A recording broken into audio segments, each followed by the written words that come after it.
And gave him valuable information about the people, including the story of Quetzalcoatl. Meanwhile, in Synoptic land, the Aztec Emperor Moctezuma heard about the strange new arrivals and was deeply troubled. If this was the god returned, his own reign was at an end. Cortez marched on, knowing how powerful his soldiers must have been. Moctezuma did his best to stop the Spanish advance, sending ambassadors to shower the soldiers with gifts. But it was too late. On November the 8th, 1519, Cortez entered Tenochtitlan, and the mysteries of the Aztecs became known to the explorers of Europe, including the spicy drink known as chocolate.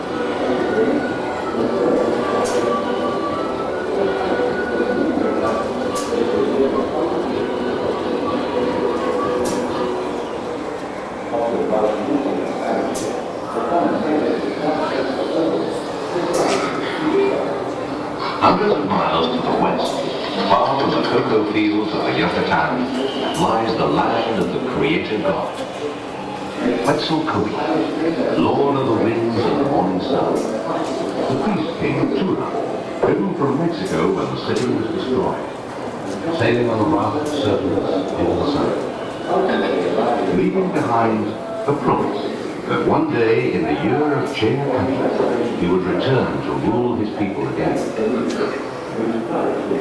Many years passed, and the fierce warrior race of the Aztecs came to settle in the valley of Mexico. Here they built temples to Quetzalcoatl and many other gods. And here they waited and wondered every time Chea approached if this would be the year Quetzalcoatl returned from across the sea. Meanwhile, on the other side of the world, the balance of power was shifting. The Silk Road, for years the only main route for traders bringing silks and spices from China to Europe, had become too hazardous. Many years passed, when the fierce warrior race of the Aztecs came to settle in the valley of Mexico. They became the leading power in the land, founding a great city at Tenochtitlan. Here they built temples to Quetzalcoatl and many other gods. And here they waited and wondered every time Chea approached if this would be the year Quetzalcoatl returned from across the sea. I've already got all this down. Meanwhile, on the outside of the world, the balance of power was shifting. The Silk Road, for years the only bringing silk. That was what Christopher Columbus was searching for when he sailed across the Atlantic in 1492, discovering instead the islands of the Caribbean. Undeterred by their failure to find a route to China, the Spanish soon began to settle in the new islands. Thanks to the Spaniard, Cortez, who led the first expedition to the island to make contact with the powerful Aztec Empire. Cortez landed on the Mexican coast in the spring of 1519, the year Chea arrived. Here he was an Aztec officer named Marina, who acted as his interpreter and gave him valuable lessons to stop the Spanish advance. Sending ambassadors to shower the soldiers with gifts, but it was too late. On November the 8th, 1519, Cortez entered Thank you, guys. Chocolate was flavored with spices, such as vanilla, and served as a hot drink. So highly was this new drink valued that it was nearly 100 years before the secret of its existence was revealed. After the last looting of Spanish ship, the common sailors would dump cocoa overboard, describing it as sheep's milk. When Anne of Austria married King Louis XIII of France in 1615, she brought the secret. Hundreds of miles later, the Spanish Princess Maria invented an ornate crust of fire for King Louis IV. The secret was out. Lord of chocolate was... Meanwhile, the other side of the world,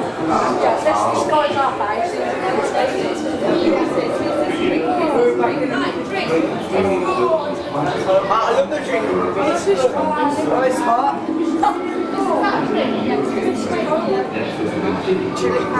The voyage back to Europe was very hazardous, often taking many weeks.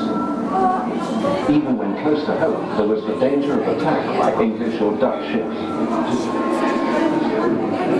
After its introduction by Hernan Cortes in 1528, the new drink quickly became the height of fashion at the Spanish court. By now, chocolate was flavoured with spices such as vanilla and served as a hot drink. So highly was this new drink valued that it was nearly 100 years before the secret of its existence was revealed. Often whilst looting a Spanish ship, the common sailors would dump cocoa overboard, describing it as sheep's droppings.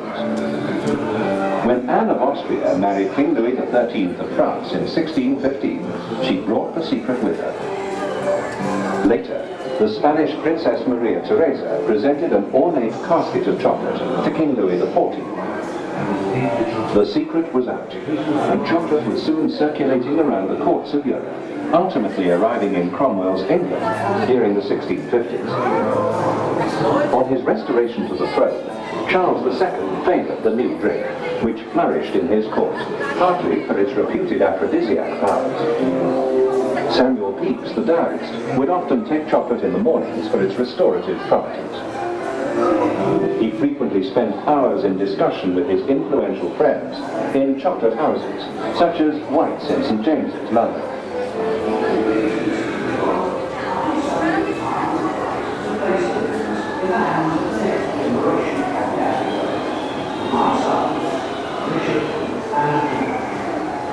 The next show will follow shortly.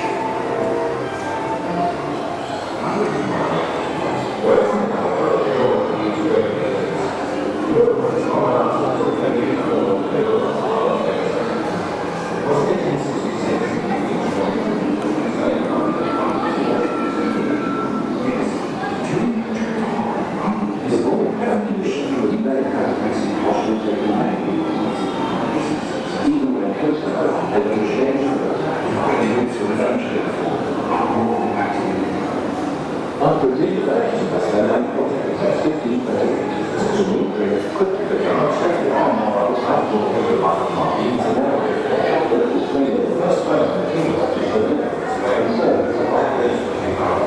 So highly was this new drink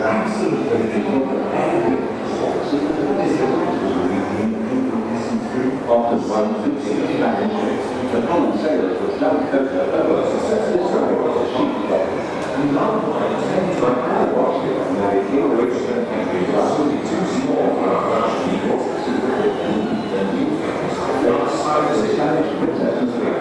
Presented an ornate casket of chocolate to King Louis XIV. The secret was ultimately arriving in Cromwell's England. We were making our first Hello, and welcome to Bull Street. This is the shop where John Cadbury began the family business over 170 years ago. He was a dealer in tea and coffee. He also made drinking chocolate, here, in the cellar of his house. As you have just seen, drinking chocolate had become very fashionable during King Charles II's reign, and many exclusive clubs, White's, as you can see here, became popular meeting places for businessmen and other influential people of the time. Since these early beginnings, 11 generations of the Cadbury family have worked for Cadbury. 3 members of the family still hold important positions within the group. John Cadbury's great-grandson, Dominic, is the current chairman of the Cadbury Schweppes Group, and Matthew Cadbury is the group's regional development director. The third, Andrew Cadbury, is area sales manager South and Southwest for Cadbury Limited. The name Cadbury probably originates in the West, but there are some places in the Cadbury in Somerset and Birmingham. The most famous is the Hill Fort at Southampton. Welcome. My name is John Cadbury, and I'm pleased to make your acquaintance. In the year 1824, I set up as a tea dealer and coffee roaster at 93 Bull Street in the centre of Birmingham. This was a fashionable part, so different from the squalor to be found elsewhere in the town, which, as a Quaker, shamed me greatly. Whilst most trade was in teas and coffees, I also provided drinking chocolates and cocoas.